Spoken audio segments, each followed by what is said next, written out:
Shalom, queridos. Hoje é Hebreus capítulo 5. Jesus, o sumo sacerdote eterno. O autor da carta aos Hebreus explica a função do sumo sacerdote na antiga aliança, mostrando que ele devia oferecer sacrifícios pelo povo por seus próprios pecados e pelos seus próprios pecados. Nesse aspecto, Jesus continua sendo superior sacerdote segundo a ordem de Melquisedeque. Ele não conheceu o pecado e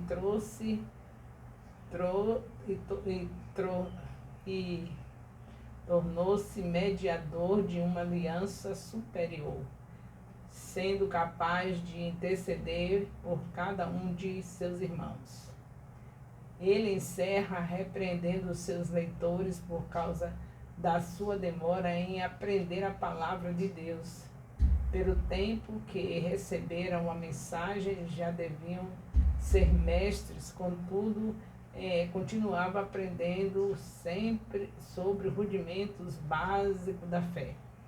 Então, aqui o escritor da carta aos Hebreus, que não sabemos ao certo quem é mesmo, mas o importante é que foi encontrado como uma carta inspirada, senão não estaria aqui na Bíblia. Então nós vemos aqui que o que ele está falando aqui, os hebreus, esse povo de Deus, estava ouvindo a palavra displicentemente, não estava tendo amor pela palavra, não estava entendendo nada, não estava sendo uma pessoa que tinha realmente amor à palavra, que nós devemos amar a palavra, pois a palavra é Jesus. E às vezes acontece como hoje aconteceu, como hoje está acontecendo, né? As pessoas elas estão acostumadas a chegar em um ambiente religioso e ouvir uma pessoa pregando com muito empolgamento e elas depois saem ali dizendo que maravilha de culto, mas não sabem nem o que foi dito. Se pergunta quais foram os versículos que foram, nada, nem anotam nada, porque não tem amor, elas gostam de viver de emoções. Se o pregador se emocionar, e não tem nada errado, tem que se emocionar mesmo com Jesus, ele está trazendo uma mensagem de Jesus, eles se emocionam, mas só que não basta somente isso. O pregador está vivendo aquilo que ele estudou, que ele preparou, e agora quem está sentado preparou alguma coisa? Então o que tem que fazer? Anotar, para quando chegar em casa, com mais amor ainda a palavra, vai reviver tudo aquilo que foi dito. Mas as pessoas não querem isso, não querem compromisso com a palavra. Não fazem isso quando estão vendo alguém pregar, não anotam e não querem estudar a Bíblia. A Bíblia, em geral, na casa dos crentes, é numa estante com o Salmo 91, para que todos cheguem e possam saber que aquela casa tem um amuleto. É considerado como um amuleto. Porque eles não têm intimidade com a palavra, tem a palavra como um amuleto mesmo. E a gente, graças a Deus, estamos em um novo nível, numa nova dimensão. O Senhor nos tirou dessa obra maligna. Nós hoje temos a Bíblia na mão todos os dias em nossa casa. Nós estamos no horário da manhã, no lugar secreto, como está escrito em Mateus 6,6, de joelhos dobrados, ouvindo Deus falar, que é o melhor horário de ouvir Deus falar é logo cedo, que a gente já dormiu, já descansou a nossa mente. Então a gente ouve Deus, depois a gente faz a oração que tem de adorá-lo, que ali o lugar secreto é um lugar mais de adoração, mas sempre filho gosta de pedir as coisas ao seu pai, então quando termina aquele período de adoração, ele faz pedidos a Deus. E o principal pedido é que a Bíblia que está ali do seu lado, o capítulo discipulado que está ali para ser lido, seja entendido. E aí, prossegue no horário do meio-dia, enquanto descansa o almoço, novamente vai repassar o que Deus falou no lugar secreto, naquele capítulo discipulado da semana, capítulo da semana. E quando chega à noite, ou o chefe da casa, ou a mulher, ou o pai ou a mãe, ou ambos, estarão fazendo um culto belíssimo, um culto da família. Ali eles estão repassando o que Deus falou no horário da manhã, o que falou no horário de meio-dia, e ali aquele culto vai ser realmente gratificante, as crianças vão entender, porque A palavra não volta vazia. Eu lembro-me que eu me converti com o capítulo 12 do livro de Êxodo, com 7 anos de idade, com um vizinho que simplesmente fez a leitura da palavra. Imagine os pais explicando a palavra do discipulado, que já estudou no amanhecer, no lugar secreto, e já repassou ao meio-dia e à noite. Como não será, hein? Não fica nenhum sem entender o que Deus está falando. E é melhor de tudo que isso é repetido durante 7 dias, enquanto não ganha o outro, enquanto não recebe outro link com a próxima lição, do próximo simulado, a família vai repetindo aquele capítulo, muitas revelações da semana inteira dentro daquele capítulo que estão fazendo os estudos.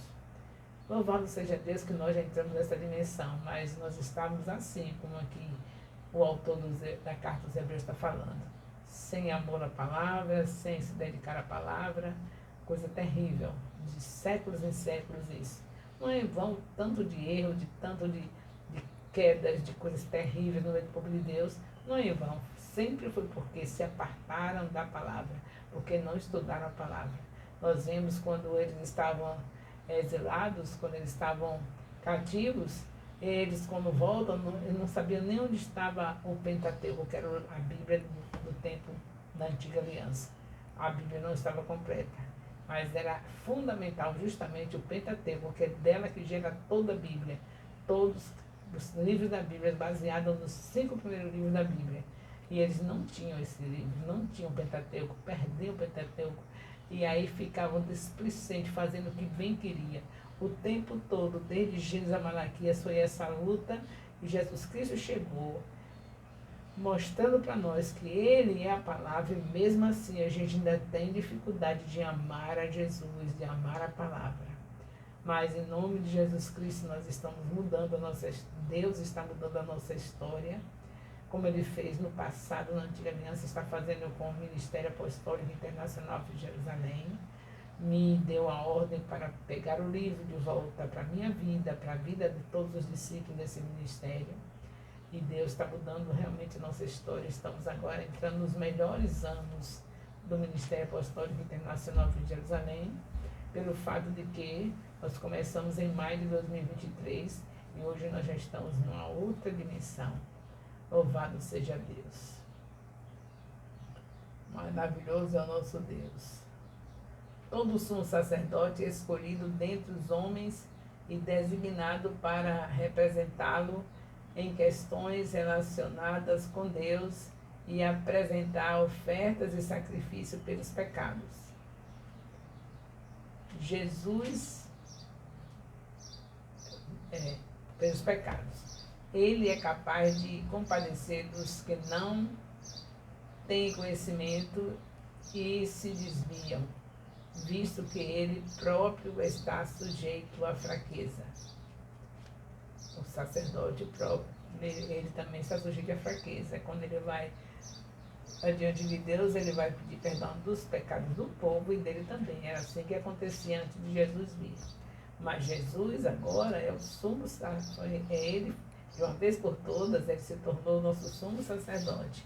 Ele não veio para levar um cordeiro diante do altar, como faziam os sacerdotes da Antiga Aliança.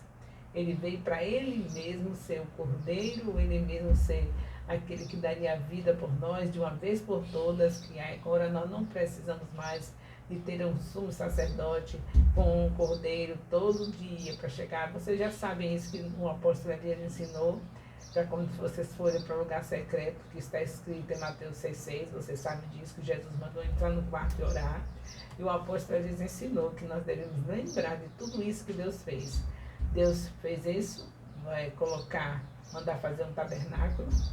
Aí o sumo sacerdote vinha com o cordeiro para o altar de bronze, matava o cordeiro, e ali ele derramava aquele sangue ali no altar, e ele ia limpar as suas mãos no altar, na pia de bronze, depois ia passar pelo alimento do pão da proposição, na mesa dos pães da proposição, se alimentar.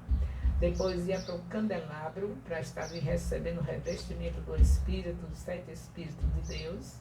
depois ia para o altar do incensário, onde queimava o incenso em adoração ao Senhor, e depois ir para a Arca da Aliança, a gratidão da presença de Deus manifestada ali, e ali ele encerrava pedindo a Deus, fazendo pedidos ao Senhor. E foi isso que o apóstolo Elias ensinou, para a gente não chegar para orar ao Senhor sem primeiro pedir perdão dos pecados, agradecer por tudo isso que ele fez. Você sabe o que significa esse templo do tabernáculo? Significa que Deus, para manter a nossa esperança em Cristo, na promessa de Gênesis 3,15, teve que descer, ficar numa arca, a presença dele numa arca, ter feito essa arca para ele ficar ali presente numa arca. Veja o que é um amor incondicional de um Deus criador dos céus e da terra. E ali ele ficou o tempo todo, até o dia que Jesus Cristo rasgou o véu de cima a baixo. E acabou isso. Agora você quer se encontrar com Deus? Já basta receber a Jesus. É muito linda a nossa história. Só mesmo o Espírito Santo para nos estar mostrando a cada dia, nos revelando o grande amor que Deus tem por nós. E que a gente fique atento a tudo que o Espírito Santo está nos falando. Porque é amor incondicional. Mas nós sabemos que há também o mandamento do nosso Deus de nós amarmos a Ele sobre todas as coisas. Não esqueçamos disso. Esse mandamento não foi tirado. Não, o mandamento de amar o seu próximo como a si mesmo. Jesus resumiu os 12 mandamentos, os 10 mandamentos em 2, que não tem como você sair disso. Você que é filho de Deus, que foi salvo pela graça em Cristo Jesus, não pode de maneira nenhuma esquecer que nós temos que amar a Deus sobre todas as coisas e ao nosso próximo como a si mesmo. Então vamos prosseguir nesse aperfeiçoamento dessa grande obra de Jesus. É Ele que cumpriu tudo, mas foi Ele que disse que nós temos que amar a Deus sobre todas as coisas e ao próximo como a si mesmo. Qual é a diferença? Porque você foi salvo pela graça, você tem agora o Espírito Santo.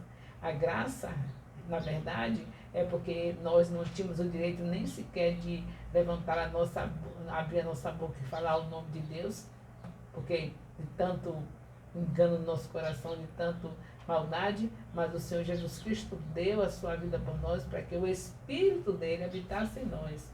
A salvação é coisa muito linda. Por favor, pare, leia a Bíblia de Gênesis Apocalipse. Se você está nesse discipulado, nesse capítulo aqui, você já sabe que já leu quase toda a Bíblia e que você sabe muito bem que você leu, não foi para brincar de Deus não, você já estudou, já está no finalzinho do estudo, são 1.189 capítulos, mas você agora, a essa altura, eu espero que você já tenha 12 discípulos, né? E se não tiver, por favor, acelere seus passos para ter, porque depois de um amor tão grande como esse, você esquecer do que Jesus Cristo mandou fazer, sabendo que Ele deu a vida por você e por mim, por nós, Ele disse lá em Mateus 28, versículo 19, e de fazer discípulos. Esse mandamento é fundamental. Isso não pode deixar de haver na vida de um filho de Deus.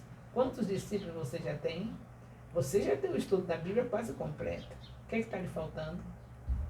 Em nome de Jesus, se levante e ande. Em nome de Jesus Cristo, vai rever os seus vizinhos, vai rever os seus colegas de trabalho, vai rever os seus colegas de faculdade. O que foi que você fez? Ficou como agente secreto na sua vizinhança? Ou lá no seu colega, no meio dos seus colegas de trabalho? Ou dos seus colegas de faculdade? Se você não ficou como agente secreto a essa altura, você já tem 12 discípulos. E já tem muitas pessoas que você conseguiu trazer a Jesus Cristo através do conhecimento que o Espírito Santo tem lhe dado pela palavra. Louvado seja Deus. Então aqui nós estamos vendo o comentário de Hebreus, capítulo 5, e vendo que Jesus é o nosso sumo sacerdote, sacerdote eterno. Vendo que Jesus, vendo a lentidão para aprender a palavra, que já comentei agora, lentos, com nenhum interesse de aprender a palavra, de estudar a palavra. Esse mal continua na humanidade, nos filhos de Deus, de longas datas, na verdade, desde o princípio. E Deus não vai deixar que a igreja seja encontrada desse jeito. Jesus está às portas, como está escrito em Atos 1:11, que os varões de branco disseram para os discípulos, assim como ele subiu, como ele foi assunto aos céus, com poder e glória, assim também ele descerá para vir buscar a sua igreja. Você acha o quê?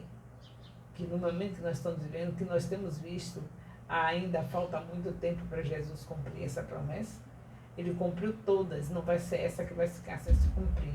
Então, por favor, amor à palavra. O que você quer mais além disso?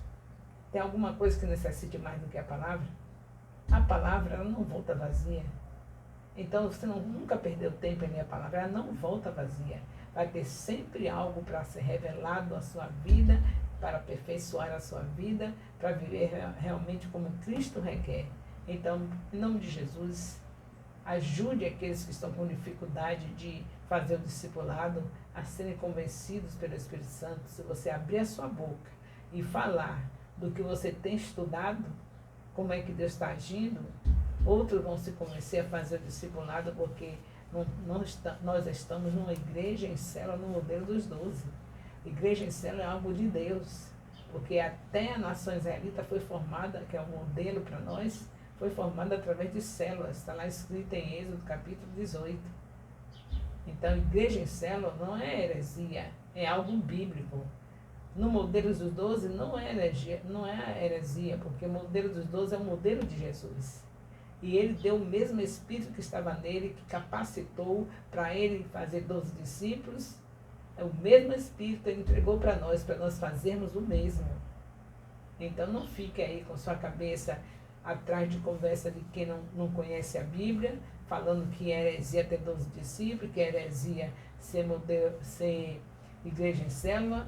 Heresia é justamente a falta dessas duas coisas. Como é que você tem um Jesus que lhe deu o seu Espírito, manda você fazer discípulo, lá em Mateus 28:19, e você diz que não é Jesus não para ter 12 discípulos. Você não é Jesus, então você não tem o Espírito Santo, porque quem tem o Espírito Santo tem tudo para fazer o que Jesus fez, e ele mesmo disse que nós faríamos obras maiores.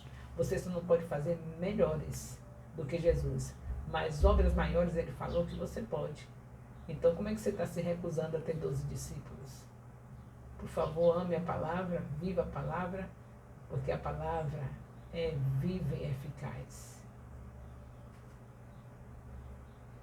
Louvado seja Deus. Estamos encerrando os comentários de Hebreus capítulo 5.